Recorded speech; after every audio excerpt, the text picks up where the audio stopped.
I looked up from my seat on his lap to his aging, wrinkled face. My tiny hands touched the scratchy whiskers and the familiar prickly feeling. I saw the tears begin to well in his eyes. How could a man so grand and so happy have so many tears? In that moment, I wanted to take away his sadness. So I wrapped my arms around my giant grandfather, and all I could say is, I love you, and I love the fish too. I love I my grew up on old fishing stories, tomato, sitting on Grandpa's my giant old lap with my tomato, 'cause siblings, the nobody noise of else the family can love around. me like my There was always old laughter tomato and always can. songs, Her corned beef and the her smell of wood cabbage smoke, are way above ice the cubes average. clinking together in the tang of Proud whiskey. to He call used to her let me my sneak his own. whiskey soaked ice If cubes. I come home of an evening When I was with him, I and felt I'm a safe. little late, I hey, felt loved. I know she'll I meet felt me special. with a flying And plate. that was I the love magic of my him. He old made tomato, everyone around him feel my this way. old tomato, 'cause nobody My else grandfather can was a love me giant like of a my man in old more ways tomato than just his can. 6'6" presence. We called him Dr. Bill. Dr. Bill was a dedicated fly fisherman and pioneered steelhead fishing with a fly on the Snohomish River.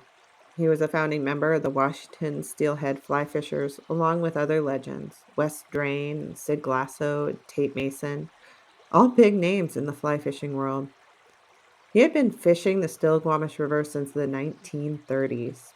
After the war, when they began exploring these rivers with a fly, he and his friends, bright colored pattern flies, each one holds a story.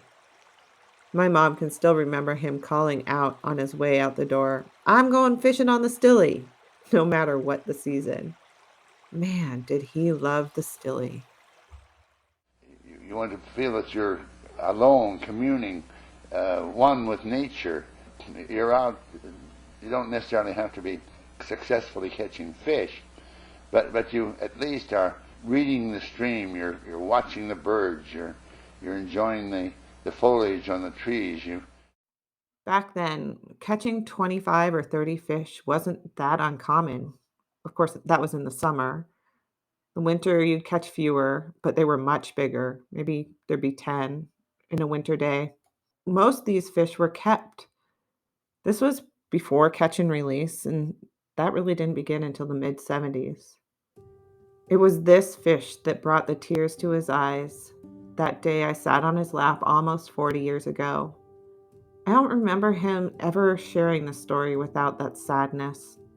He never forgave himself for taking her, and he felt ashamed for all the fish that were killed over the years. So by the time I was a kid, those were mostly memories and stories.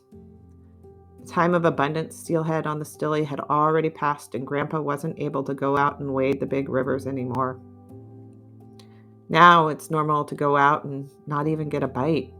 Now, if you get two or three fish in a season, that's a really good season. He saw the change, and it affected him deeply, which in turn affected me deeply.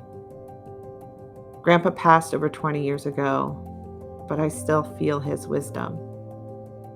Maybe my stories and memories of Dr. Bill are like a good fishing story. The fish grows over time and tail, but it doesn't really matter. The essence is the same. Dr. Bill and his stories, he said, were a kiss for the world. And he taught us to look at each other with humanness and to honor the mighty river and the fish. That really most anything can be resolved with a hug, a song, and a good laugh. And when we try to live our lives like Dr. Bill, loving everyone around us and loving nature and the fish, maybe we can create a better world, not just for the people, but for the fish too. May we all have the privilege of a Dr. Bill in our lives, a Dr. Bill who inspires you to do better, to invite people in with enthusiasm, and to love the river and the fish as much as you love the I people. love my old May we all find the courage it takes to my live old like tomato, Dr. 'cause Bill. nobody else can love me like my old tomato can.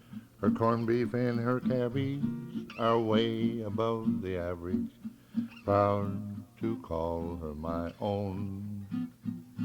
If I come home of an evening and I'm a little late, hey, I know she'll meet me with a flying plate. I love my old tomato, 'cause nobody else can love me like my old tomato can.